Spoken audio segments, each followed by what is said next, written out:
হাসিনার পতনের পর থেকেই অবনতির দিকে যাচ্ছে বাংলাদেশ ও ভারতের মধ্যকার দ্বিপাক্ষিক সম্পর্ক।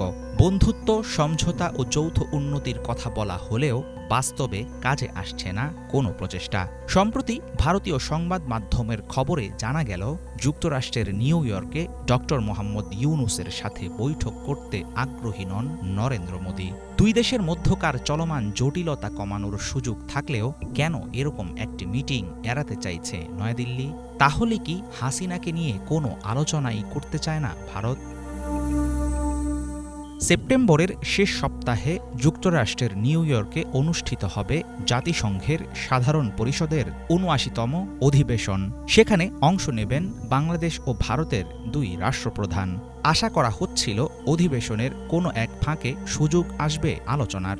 হাসিনার পদত্যাগের পর থেকে ঢাকা ও দিল্লির মাঝে সৃষ্ট অস্বস্তির খানিকটা অবসান ঘটতে পারে এই মিটিংয়ের মাধ্যমে। কিন্তু বিশেষ সূত্রের বরাত দিয়ে ১৮ই সেপ্টেম্বর বুধবার হিন্দুস্তান টাইমসের প্রকাশিত প্রতিবেদনে নাকচ করা হলো সেই সম্ভাবনা।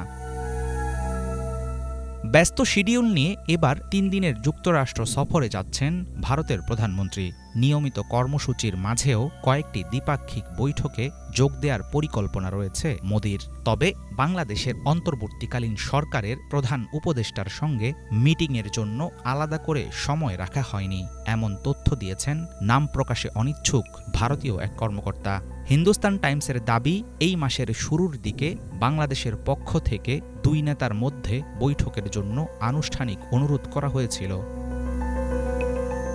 বাংলাদেশের অন্তর্বর্তী সরকারের পক্ষ থেকে হাসিনাকে ফেরত পাঠানোর ইঙ্গিত দেয়া হলেও তাকে নিয়ে অদ্ভুত গোপনীয়তা বজায় রেখেছে ভারত। প্রকাশিত প্রতিবেদনে বলা হয়, বিভিন্ন সময় ভারতের সমালোচনা করে ডক্টর ইউনূস ও অন্তর্বর্তী সরকারের অন্যান্য উপদেষ্টাদের মন্তব্য ভালোভাবে নেয়নি নয়াদিল্লি। দুই দেশের উচ্চ পর্যায়ের কোনো বৈঠক হলে স্বাভাবিকভাবেই সেখানে হাসিনাকে নিয়ে আলোচনা উঠবে। এই বিষয়টি আপাতত এড়াতে চাইছে মোদি সরকার। গত ১.৫ দশকের শাসনামলে ভারতের শীর্ষ নেতাদের সাথে গভীর সম্পর্ক বজায় রেখেছিলেন স্বৈরাচারী নেত্রী শেখ হাসিনা। বর্তমান পরিস্থিতিতে প্রায় থেমে যাওয়ার পথে বাংলাদেশ ভারত মিত্রতা।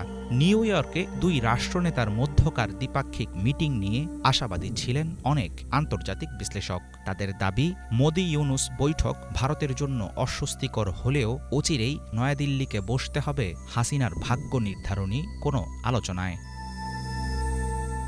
হাফিজুল ইসলাম, বাংলা ভিশন।